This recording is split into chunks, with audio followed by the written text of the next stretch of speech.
Bueno, esta es la cuestión importante para transmitir a las fuerzas policiales en el conocimiento. El concepto de racia a partir de Bulacio está suprimido del léxico policial. Los procedimientos deben hacerse y dirigirse a personas determinadas por hechos determinados, por delitos determinados. Puede haber plurales, por supuesto, coautores, cómplices, primarios, secundarios, autores ideológicos o intelectuales, como la misma Corte dice, pero, cuidado, no se pueden hacer este tipo de procedimientos. Y en los considerando, la Corte dice y decide que el Estado debe proseguir y concluir la investigación del conjunto de los hechos de este caso y sancionar a los responsables de los mismos, que los familiares de la víctima deberán tener pleno acceso y capacidad de actuar en todas las etapas e instancias de dichas investigaciones y de conformidad con la ley interna y las normas de la Convención Americana sobre Derechos Humanos, y los resultados de las investigaciones deberán ser públicamente divulgados. Si no hay aclaraciones, no hago ninguna interrupción para facilitar que ustedes incorporen la mayor cantidad de conocimiento. Después dice que el Estado debe garantizar que no se repitan hechos como los del presente caso, adoptando las medidas legislativas y de cualquier otra índole que sean necesarias para adecuar el ordenamiento jurídico interno a las normas internacionales de derechos humanos y darles plena efectividad de acuerdo al artículo 2 de la Convención Americana. Y después, el Estado debe publicar en el diario oficial por una sola vez la sentencia y la parte resolutiva de esta sentencia, y el Estado debe pagar y reparar los daños materiales e inmateriales causados a las distintas víctimas que se individualicen. Es decir, ustedes ven que es un decisorio que tiene un alto voltaje, porque acá el Estado argentino ha reconocido su falta, no la había negado. Es más, el comisario Espósito había sido procesado, luego sobreseído, o sea, en una serie de instancias donde se conjugaban graves delitos, privación ilegítima de libertad, secuestro, o sea, lesiones seguidas de muerte, etcétera, etcétera, etcétera. O sea, son causas graves, pero de todas maneras, a la Corte, inclusive la reapertura de los juicios y la tramitación no le importaba. No le importaba ni que hubiera transcurrido el plazo de la prescripción del delito. Es decir, le dio el mismo tratamiento que le hubiera dado a un supuesto de lesa humanidad. Esto es lo trascendente también de Bulacio. Y está revocando una sentencia del máximo tribunal argentino, de la Corte. No es que está resolviendo solamente un caso.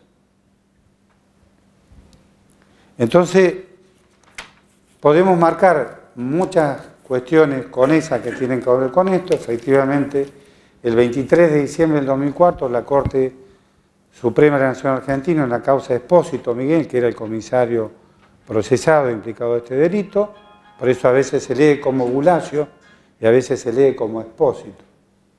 Pero en Internet, por cualquiera de las dos voces, aparece la causa. Y va a la Corte de Argentina, se allana a cumplir y revoca y deja sin efecto todo lo anterior y vuelven los autos a la instancia de grado para proseguir la investigación. Y lo mismo hace la Corte después en otros precedentes, Mesquida Gregorio contra Armada Argentina, que es posterior, que es del 28 de noviembre del 2006. Lo propio en Berbisque Horacio, fallado el 3 de mayo del 2005. Lo propio hace con MO y otra, que bueno, esa es la carátula porque es reservada, que está fallada el 4 de septiembre del 2007, y termina también con un caso análogo, NJG, fallado el 5 de octubre del 2010. ¿Por qué hago este paralelo? Para que vean que esa jurisprudencia que se sentó en el 2004 se fue proyectando en distintos pronunciamientos hasta el 2010. Con la actual integración de la Corte se puede decir que es la jurisprudencia aplicable obligatoriamente por todos los tribunales del país. ¿Está claro hasta ahí? Bueno, algunos flashes de Bulacio que sirven para el buen ejercicio de la profesión. Las medidas cautelares y de coerción deben organizarse conforme a los criterios de razonabilidad, necesidad y proporcionalidad, sin perder de vista el carácter excepcional que deben tener el orden jurídico de una sociedad democrática, debiendo repudiarse las prácticas de detención colectiva que reciben, entre otras, denominaciones de racia, en tanto que le corresponde en la lógica insostenible de imputaciones generales con independencia de las responsabilidades individuales. Voto razonable del presidente Sergio García Ramírez. Y después, que la reparación de las violaciones de derechos humanos dispuestas por la Corte en el caso debido a la muerte de un menor por los golpes que le propinaron agentes policiales durante una detención ilegal, sin que la justicia haya esclarecido los hechos ni identificado a sus autores, tiene la doble finalidad de proveer a la satisfacción de las víctimas y sus familiares y restablecer el orden jurídico quebrantado por la violación, lo que requiere la garantía de no repetición de los hechos lesivos. Voto razonado de Antonio Cansado Trindade. Y después dice, finalmente, que las condenas impuestas por la Corte Interamericana no pueden obstaculizarse por decisiones internas del Estado condenado. Ni, en este caso, se desestimó además la defensa fundada de que estaría prescripta la acción penal, tendiente a investigar los hechos denunciados como violación de derechos humanos. Pues, de lo contrario, se restaría eficacia a los mecanismos de protección internacional de derechos humanos que los Estados partes de la Convención Americana se han obligado a respetar. O sea que no son afirmaciones, son afirmaciones y motivaciones, ya que el sistema empezaría a desnaturalizarse en todos los países del continente si, frente a una condena, los Estados, por disposición interna, dictaran leyes de amnistía generales, indultaran a los imputados, como ha ocurrido en una etapa de la Argentina, o se produjeran otros acontecimientos como abreviar los plazos, reglamentar algunas instituciones del proceso, la prescripción misma, y tratar por una vía u otra de terminar que la causa quede en estado de impunidad. Eso es lo que se trata de evitar. Bueno, vamos con el segundo. Bueno, que es como Mar Bueno, es bueno, es además Alves, pero es uruguayo. Vino a la Argentina a hacer un negocio cualquiera, es una persona, un ciudadano que viene a hacer un negocio lícito y le va muy mal en la Argentina. Si bien, como ustedes ven, los casos en la Corte tienen un tiempo que nunca se sabe cuál es, ¿no? O sea, las sentencias pueden demorar tranquilamente una década o más. O sea, podríamos decir que la Corte Interamericana está violando los plazos razonables de duración del proceso. No, porque como la Corte lo dice, nosotros no somos un tribunal de última instancia. Nosotros somos la Corte Interamericana de Derechos Humanos. Nosotros estamos para seleccionar dentro de los miles de casos que tenemos lo que nos interesa decidir para fijar una doctrina, para fijar una línea jurisprudencial, para fijar un criterio, más allá de las facultades que tenemos para dictar opiniones consultivas, que las tiene por la propia Convención, o para dictar otros mecanismos como recomendaciones. Pero ni las opiniones consultivas ni las recomendaciones alcanzan para satisfacer todo lo que... Y la gente lo que quiere ver, más allá de la opinión consultiva y la recomendación, quiere ver la sentencia. Entonces, eso es lo que la Corte hace en las pocas sesiones que tiene por año, seleccionar los casos que considera trascendentes y fijar doctrinas sobre esos casos. Pero no es que exista una morosidad en la Corte, sino que no es un tribunal de cuarta instancia o de última instancia. ¿Está claro? Muy bien.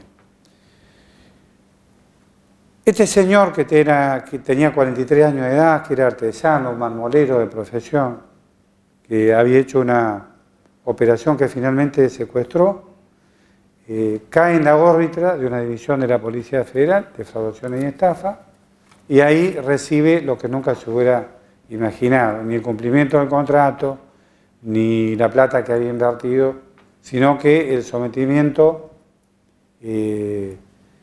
primero a malos tratos, después a otro tipo de conductas que se pueden considerar técnicamente como torturas, gravísimo, ¿no?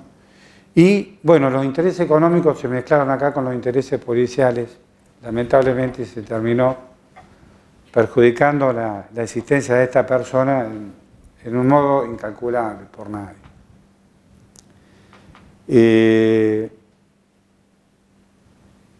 En Gelma vamos a ver finalmente aparecer esta conocida Argentina-Uruguay, pero en un caso mucho más trascendente, mucho más importante. Entonces, ¿qué pasa en esta causa? ¿Qué es lo importante que se dice? La Corte dice acá que respecto de la obligación de garantizar el derecho reconocido en el artículo 5 de la Convención Americana, la Corte ha señalado que esto implica el deber del Estado de investigar posibles actos de tortura u otros tratos crueles, inhumanos o degradantes. La obligación de investigar se ve reforzada por lo dispuesto en el artículo 1, 6 y 8 de la Convención respectiva, de acuerdo con las cuales el Estado se encuentra obligado a tomar medidas efectivas para prevenir y sancionar la tortura en el ámbito de su jurisdicción, así como a prevenir y sancionar otros tratos o penas crueles, inhumanos o degradantes. Y además, de acuerdo dispuesto en el artículo 8, y sigue. En definitiva, el deber de investigar constituye, dice la Corte acá, una obligación estatal imperativa que deriva del derecho internacional.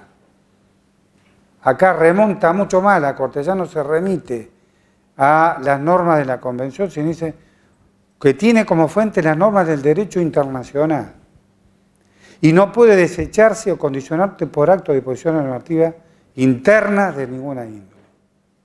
La obligación de investigar constituye un medio para alcanzar esos fines, es decir, que las víctimas y la sociedad sepan la verdad de lo acontecido, el derecho a la verdad, el derecho de apropiarse de la verdad, más allá de las condenas, y si no se cumple con esa obligación de medio que hay que investigar, el Estado queda incurso en responsabilidad internacional y el incumplimiento acarrea la obligación de responsabilidad internacional. Esto tiene muchos efectos trascendentes porque después los Estados pueden ser sancionados por la propia organización a la que pertenece, en este caso la OEA, o también por las Naciones Unidas si llegara a la Comisión de Derechos Humanos de la ONU.